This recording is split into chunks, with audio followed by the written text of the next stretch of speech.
موجودہ حالات کے اندر ایک عبارت جو حضرت سیدنا پیر مہر علی شاہ صاحب رحمۃ اللہ علیہ نے ایک بہت بڑے اعتراض کے جواب میں لکھی،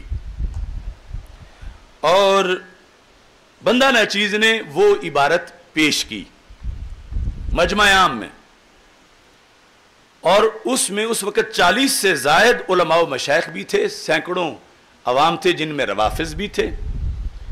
اگر ان لفظوں میں معمولی سی بوئے توہین بھی ہوتی تو کیا یہ شیخ الحدیث علامہ ارشاد احمد جلالی صاحب کو نہیں آنی تھی؟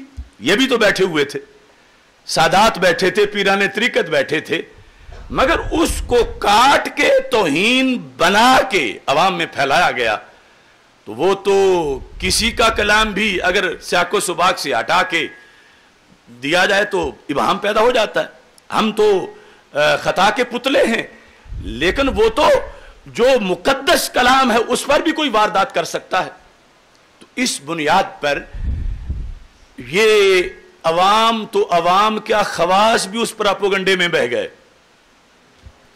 میرا یہ دعویٰ ہے کہ اگر ہمارے ذمہ دار علماء پیران طریقت ان جملوں سے 10 جملے پہلے والے جس میں اعتراض جواب ہے اور 5-6 بعد والے سن لیتے، صرف اتنا، میری کوئی وضاحتی تقریر نہ سنتے، تو خود بخود ان پر واضح ہو جاتا کہ ان جملوں کی ضرورت کیا تھی اور ان کا معنی کیا ہے۔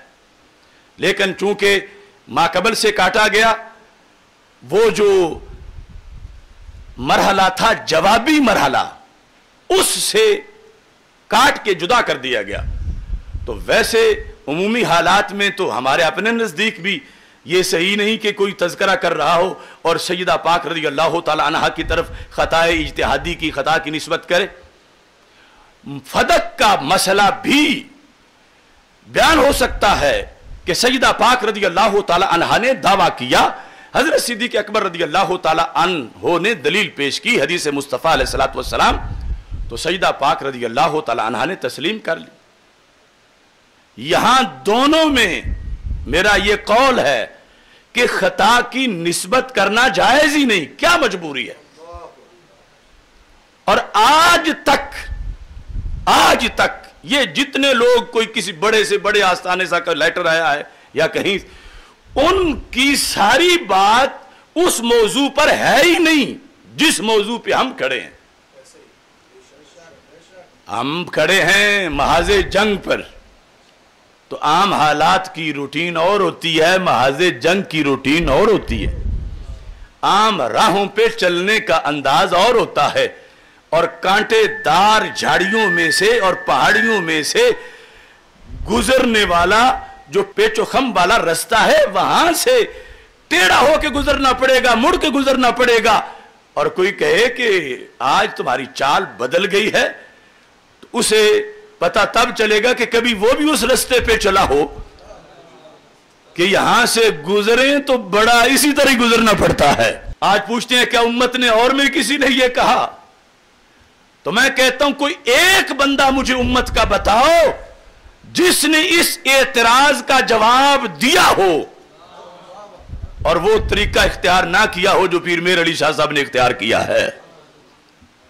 جس نے کہ ہمارے پاس حوالے ہیں، وہ لفظ اسی طرح بولے انہوں نے، لیکن آج جو حالات کے اندر علماء و مشائخ ہیں، اللہ ماشاءاللہ، یہاں تو رفظ کا رد کیا ہی نہیں جاتا۔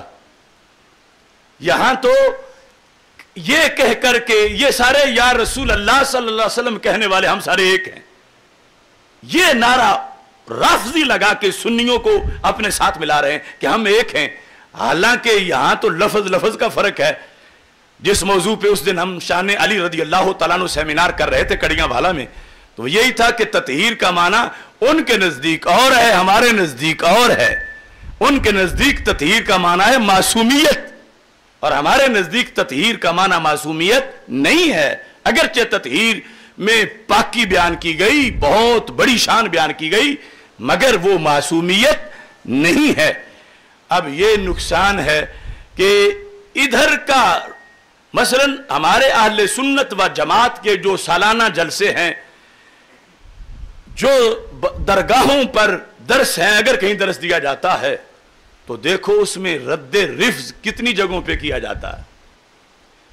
وہ خود کیا کریں گے الا ماشاءاللہ، کوئی کرے تو وہ بھی ان کو پسند نہیں، اس سے بھی لا تعلقی کرنے کو سعادت سمجھتے ہیں. توحید و رسالت کا نعرہ دنیا میں لگانے نکلے ہیں. اللہ